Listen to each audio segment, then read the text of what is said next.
आणि दरवर्षी तुम्ही त्या गाडीचा विमा रिन्यू करता. बरोबर. काय कारण असतं त्याच्या पाठीमागचं? एकतर गाडी बाबा परत घेतली जाणार नाही, या गाडी घेताना मी कर्ज घेतलेलं आहे. बरोबर. दुसरं सांगतो तुम्हाला की आपण जे घर बांधतो किंवा जी व्यवसायाची जागा असते, आपलं दुकान असेल, ऑफिस असेल, काही त्याचा सुद्धा आपण विमा उतरवतो. का तर माझ्या आयुष्यात एकदाच घर होणार आहे, मी परत घर बांधणार नाही, किंवा मी हे घर बांधताना कर्ज घेतलेलं आहे, काही बरं वाईट झालं तर ते कर्ज माझ्यावर यायला नको किंवा माझ्या फॅमिलीवर यायला नको, म्हणून आपण त्या घराचाही विमा काढतो. पण या मानवी देहाला हा जन्म परत मिळणार नाहीये याची कोणीच फिकीर करत नाही.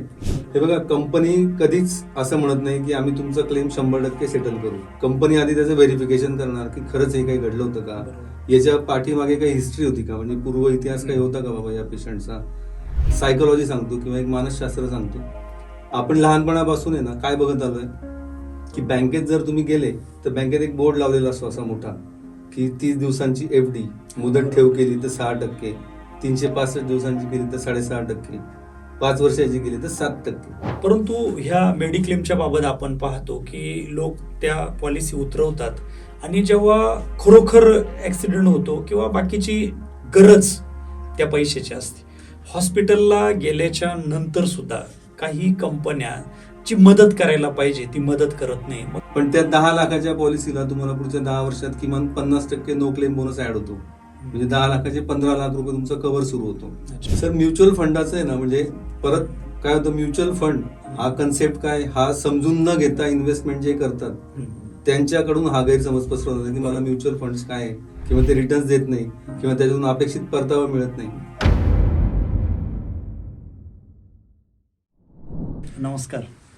खरं तर मनुष्य जीवन जगत असताना आपल्या गाठीचे पैसे तो सांभाळून ठेवत असतो आणि ती पैसे पुढे भविष्यात वाढावे असं सुद्धा त्याला वाटत असतं. अनेक वेळा बचत करत असताना ती बचत आपली सुरक्षित आहे का, आपल्या घामाचा पैसा तो वाढत असताना तो सुरक्षितपणे वाढतो का, ह्या सर्व शंका खरं तर प्रत्येकाच्या मनात असतात.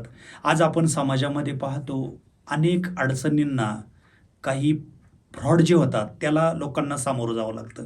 आणि म्हणून आज न्यू विजन स्टुडिओ आणि मानवता मंचच्या विनंती अनुरूप आपल्या स्टुडिओमध्ये बचत आणि सल्लागार क्षेत्रात ज्यांनी आपल्या कार्यकर्तृत्वाचा वेगळा ठसा नाशिक, अहिल्यानगर, पुणे जिल्ह्यामध्ये निर्माण केलेला आहे, असे बचत आणि विमा सल्लागार अतुल कोतकर सर आज आपल्या पॉडकास्टच्या निमित्तानं आलेले आहेत.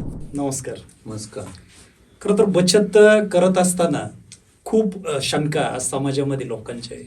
आपला घामाचा पैसा अनेक ठिकाणी आपण पाहतो की तो कुठंतरी कुणीतरी वेगळ्या फ्रॉडच्या मदतीनं किंवा कशाच्या मदतीनं तो पैसा जातो किंवा तो पैसा वाढत नाही. तर तुम्ही एक नामांकित सल्लागार आहात. पहिलं सुरुवात जी आपली ती बचतीपासून आपण पुढे जाऊया. का बचत करायला हवी प्रत्येकाने?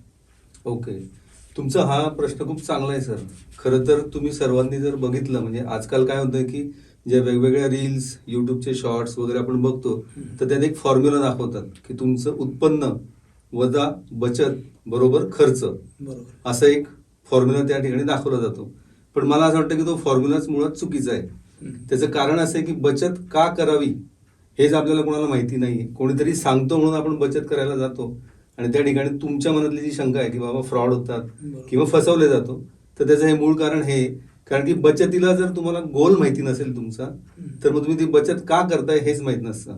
म्हणून तुम्हाला कोणीतरी येऊन प्रॉडक्ट विकतो किंवा एखाद्या बँकेत तुमचं जिथं खातं असतं तर तो तुमचा अकाउंट बॅलन्स पाहून सांगतो की सर ही चांगली पॉलिसी आहे किंवा हा चांगला काहीतरी एक प्लॅन आहे आमच्याकडे, तुम्ही याच्यात पैसे गुंतवा. आणि मग त्या ठिकाणी खरं तर त्या फसवणुकीला सुरुवात होते की जे आपल्याला माहितीच नसतं. एकतर प्रॉडक्टची माहिती नाही, बचत का करायची हे माहिती नाही आणि त्यातून काय साध्य करायचं हे सुद्धा माहिती नाही. तर सर्वात आधी बचत करण्यापूर्वी आपण खरं तर गोल ठरवला पाहिजे, म्हणजे ध्येय ठरवलं पाहिजे की मला हे एक्झॅक्ट कशासाठी करायचंय.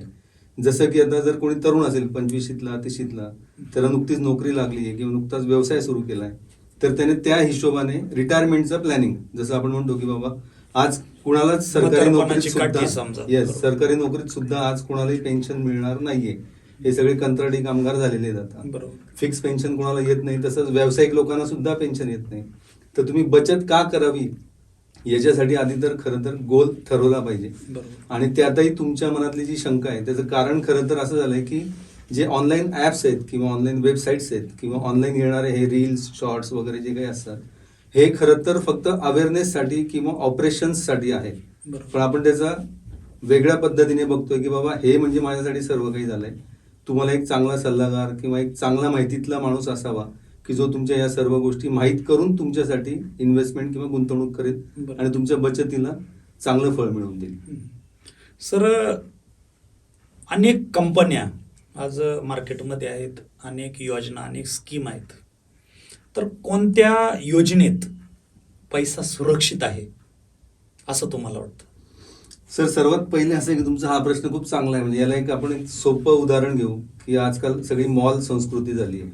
आपण जेव्हा मॉलमध्ये जातो म्हणजे उदाहरणार्थ तुम्हाला जर एक शर्ट विकत घ्यायचं असेल आणि तुम्ही एखाद्या मॉलमध्ये गेले की ज्या ठिकाणी वेगवेगळ्या ब्रँड्सचे परत छोटे छोटे दुकान आहेत त्या ठिकाणी, आणि तुमचं कन्फ्युजन व्हायला सुरुवात होते की या ठिकाणी आपल्याला ऑफर देत आहे की बाबा 1600 रुपयाचा शर्ट 800 रुपयात, दुसरीकडे ऑफर आहे 2 शर्ट घेतले तर 1 शर्ट फ्री.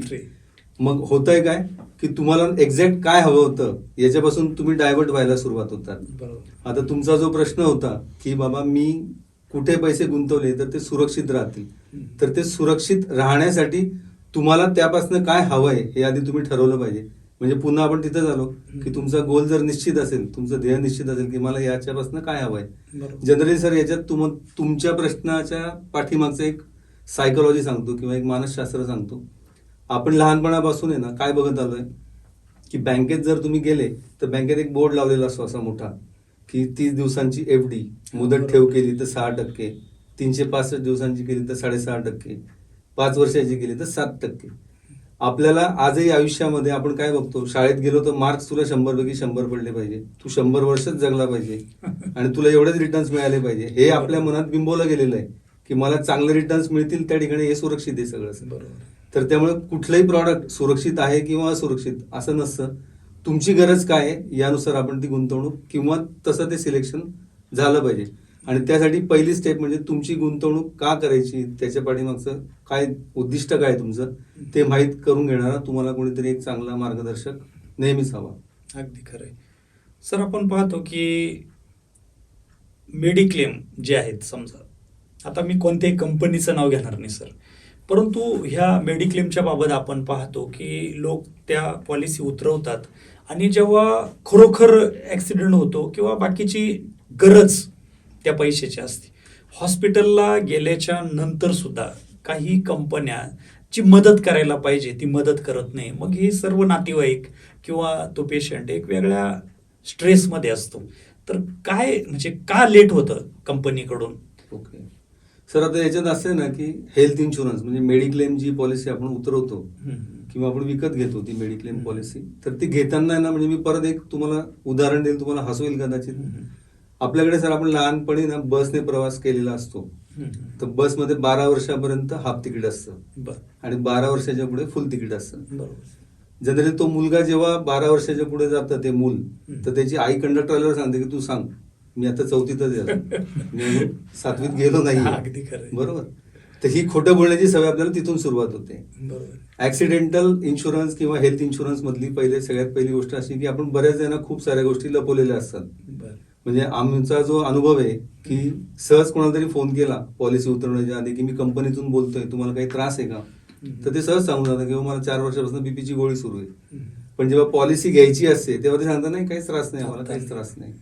तर जनरली मेडिक्लेम घेताना आपण एक तर सगळ्यात पहिली गोष्ट म्हणजे ना तुम्ही जे खरं आहे ते सांगितलं पाहिजे की ज्यामुळे तुमचा क्लेम कधीच डिनाय होणार नाही. क्लेम डिनाय जरी झाला तर त्याच्या पाठीमागची कारणं माहीत असली पाहिजे की कुठल्या कारणासाठी तो डिनाय झालेला आहे.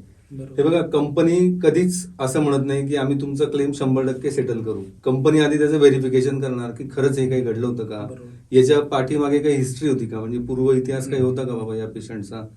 असं जर काही असेल तर कंपनी मग त्यातल्या त्रुटी शोधून तो क्लेम डिनाय करते. पण असं ह्या केसेस 100तल्या अगदी 5 असतात, 100तल्या 95 नसतात.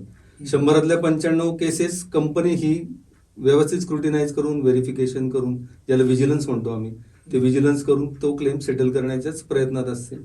राहिली दुसरी गोष्ट की बऱ्याचदा जो मेडिक्लेम तुम्ही घेताय किंवा जी पॉलिसी तुम्ही घेताय तर त्या पॉलिसीमध्ये काय आहे हे किमान माहीत करून घेतलं पाहिजे.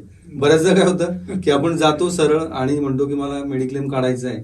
तो मेडिक्लेम काढणारे पण असे असतात बऱ्याचदा की कोणीतरी डॉक्टर सांगतो की आता तुमचं मोतीबिंदूचं ऑपरेशन करायचं आहे आणि मग हे जातं आणि म्हणतं की मला मेडिक्लेम घ्यायचा आहे. पण ज्याच्याकडे पॉलिसी काढली त्याला माहित नसतं की तुमचं मोतीबिंदूचं ऑपरेशन करायचं आहे. मग होतं असं की हे 6 महिन्यांनी लगेच म्हणतात की मला मोतीबिंदूचं ऑपरेशन करायचं आहे. तर काही गोष्टींसाठी 2 वर्षांचा वेटिंग पिरियड असतो. अच्छा. तर तो आपण माहीत करून घेतला पाहिजे की कुठल्या गोष्टींसाठी वेटिंग पिरियड आहे. जर मला काही पूर्व आजार असतील तर त्या आजारांचं काय होतं, म्हणजे ते एक्सक्लूड होतात, म्हणजे त्यांना वगळलं जातं की त्यांना इन्क्लूड केलं जातं. मग ते इन्क्लूड करत असतील तर त्याच्यासाठी किती वर्षांचा कालावधी आपल्याला वेटिंग पिरियड असतो. या सर्व गोष्टींची माहिती करून घेतली तर म्हणजे माझ्या अनुभवानुसार सांगतो तुम्हाला की 99% कंपनी कधीच डिनाय करत नाही. हा, पण तुम्ही जर काहीतरी चुकीचं सांगितलेलं असेल, याचं एकदम बेसिक सांगतो सर. काय होतं, मी पॉलिसी घेतलेली आहे, मी जर ऍडमिट झालो म्हणजे माझ्यावरती काही उपचार करायची वेळ आली तर मी ऍडमिट असतो. सगळ्यात पहिली चौकशी कोणाची होती तर नातेवाईकांची होती. बरोबर. आणि नातेवाईकांना विचारलं होतं की यांना काय होत होतं. मग ते नातेवाईक सांगून होतं की यांना 3 वर्षापासून बीपीचा त्रास होता, शुगर सुरू होती आणि ते पॉलिसीत काहीच मेन्शन केलेलं नसतं. तर त्या केसमध्ये या गोष्टींचा आपल्याला सामना करावा लागतो. दुसरं एक सर असं वाटतं की संपूर्ण फॅमिलीचं कव्हरेज असतं, पती पत्नी मुलं किंवा मग हे कव्हरेज असताना समजा पूर्वीच्या कालावधीत फ्री चेकअप असायच्या, त्याचा लाभ घेतला जात नाही किंवा पूर्ण कुटुंबाला एकही रुपयाची मदत कंपनीकडून तो परिवार घेत नाही आणि त्या परिवाराला असं वाटत राहतं की 2 वर्ष झाले आम्ही 40,000 गुंतवले, 50,000 गुंतवले आणि मग 2-3 वर्षाच्या नंतर वाटतं की हा पैसा तसाच जातो. बरोबर. पण ज्यावेळी खरंच गरज निर्माण होते तर त्यावेळी जाणवतं की ही केलेली गुंतवणूक आज खूप फायदेशीर आहे. पण लोकांची आज आपल्या देशामध्ये आरोग्य विम्याच्या बाबतची मानसिकता जी आहे ती मानसिकता ज्या पद्धतीत परदेशामध्ये आहे त्या पद्धतीत भारतात दिसून येत नाही. तर याचे काय कारण असतील असं वाटतं? सर, याचे 2-3 कारण सांगतो मी तुम्हाला. सगळ्यात महत्वाचं कारण सांगतो तुम्हाला की तुम्ही जी गाडी विकत घेता ना त्या गाडीचा विमा काढतात. बरोबर. त्या गाडीला तुम्ही अगदी जपून चालवतात की कोणी धडकायला नको, मी कोणाला धडकायला नको, त्याचं म्हणजे काही त्याला डॅमेज व्हायला नको. आणि दरवर्षी तुम्ही त्या गाडीचा विमा रिन्यू करतात. बरोबर. काय कारण असतं त्याच्या पाठीमागचं? एकतर गाडी बाबा परत घेतली जाणार नाही, ह्या गाडी घेताना मी कर्ज घेतलेलं आहे. बरोबर. दुसरं सांगतो तुम्हाला की आपण जे घर बांधतो किंवा जी व्यवसायाची जागा असते, आपलं दुकान असेल, ऑफिस असेल काही, त्याचा सुद्धा आपण विमा उतरवतो. का? तर माझ्या आयुष्यात एकदाच घर होणार आहे, मी परत घर बांधणार नाही, किंवा मी हे घर बांधताना कर्ज घेतलेलं आहे, काही बरं वाईट झालं तर ते कर्ज माझ्यावर यायला नको किंवा माझ्या फॅमिलीवर यायला नको म्हणून आपण त्या घराचाही विमा काढतो. पण या मानवी देहाला हा जन्म परत मिळणार नाहीये याची कोणीच फिकीर करत नाही, कारण की आपल्याला फुकट मिळालेलं आहे.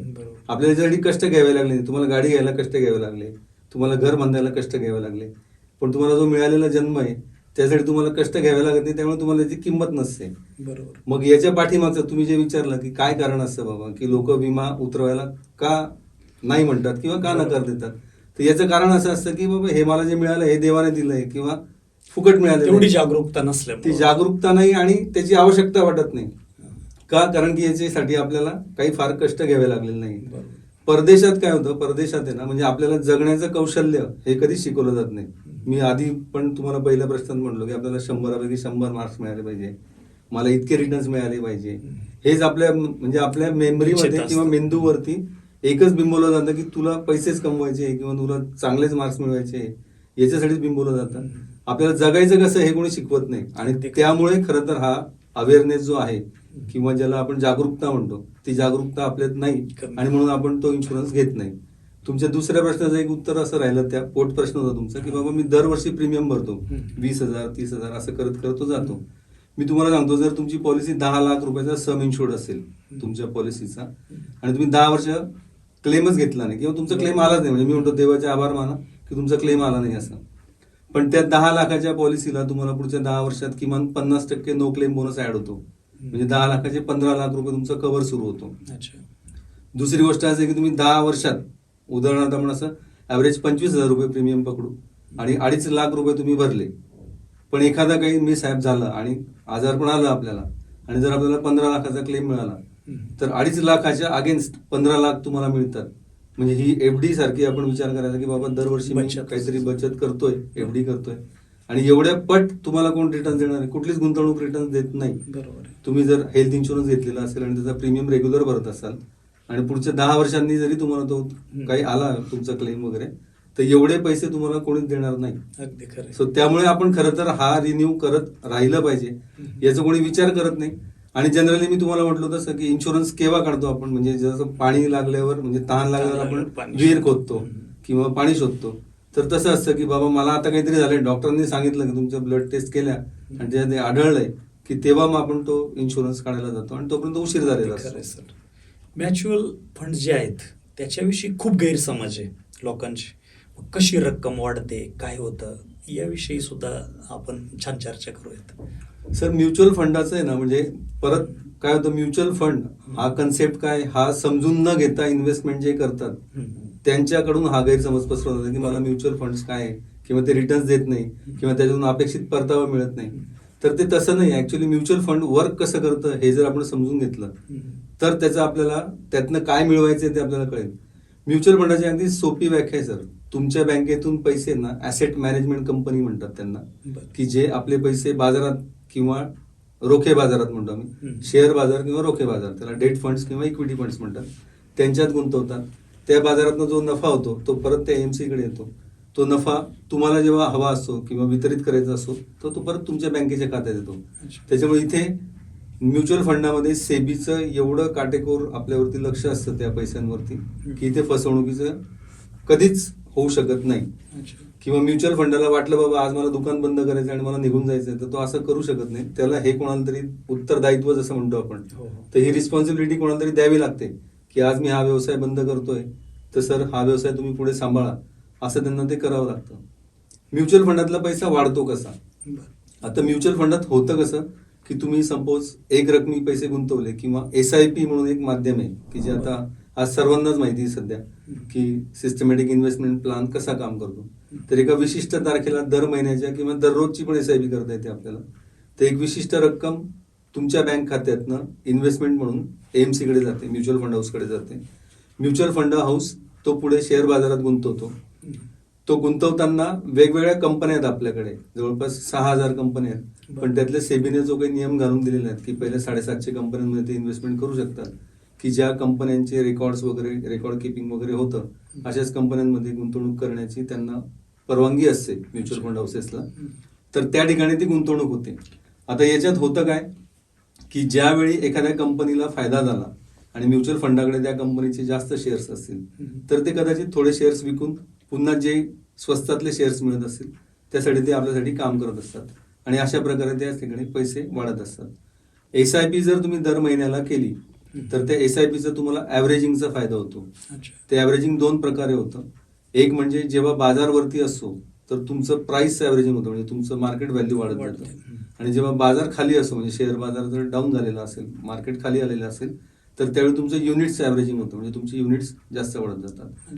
आणि म्युच्युअल फंड हा सगळ्यात पहिली गोष्ट म्हणजे सर हा आहे ना लॉंग टर्म साठीचा गोल, म्हणजे आमच्या भाषेत त्याला एक कोर स्ट्रॅटेजी म्हणतात आणि एक सॅटेलाइट स्ट्रॅटेजी म्हणतात. जर तुम्हाला इक्विटी म्युच्युअल फंड्स घ्यायचे असतील तर ती सॅटेलाइट स्ट्रॅटेजीसाठी वापरायची. आणि जर तुमची कोर स्ट्रॅटेजी म्हणजे की तुम्हाला 1 वर्षात, 2 वर्षात, 3 वर्षात काही पैसे लागणार आहे, तर ते डेट म्युच्युअल फंड्स किंवा हायब्रिड म्युच्युअल फंड्समध्ये ते गुंतवले पाहिजे. आज आपल्या न्यू विजन स्टुडिओमध्ये मानवता संवाद परिवाराच्या वतीनं बचत सल्लागार अतुल कोतकर सर, आपण जो वेळ दिलात, आम्ही आपले आभारी आहोत. धन्यवाद. खूप खूप धन्यवाद सर, तुम्ही मला इथं बोलवलं. मलाही खूप छान वाटलं की आपण अगदी सहज प्रश्न विचारले आणि मी त्यांची उत्तरं देऊ शकलो. मला इथं पुन्हा यायला आवडेल. आपण नक्कीच बोलू. धन्यवाद. धन्यवाद.